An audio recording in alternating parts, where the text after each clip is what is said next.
Hi, I'm Kate Richburg, Director of Education here at beeducation.com, and today I'm going to show you how to use paste solder as well as wire solder.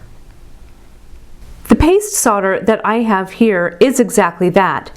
It's just a paste.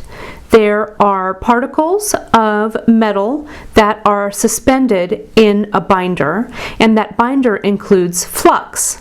So this is really an all-in-one package. All you need to do is extrude the solder right out of the tip of the syringe and place it where you need it onto your piece.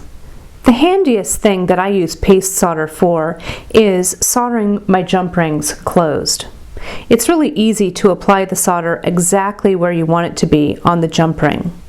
Find the opening in the jump ring and simply extrude just a little bit from the syringe right onto the opening, and your jump ring is ready to solder. When you're using the solder wire, you also need the addition of flux. Flux is the agent that helps the solder flow. The handy flux comes with a brush in the lid, so it's very easy to apply. I just apply a really thin layer all over the piece that is to be soldered. Flux also prevents fire scale from forming when you're soldering.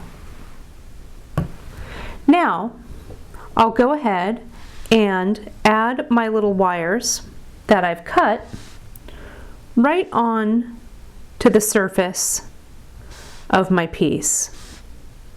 And you can see those little pieces are really easy to grab and drop right into place. Then I'll go ahead and place my piece right over the top, and I'm ready to solder.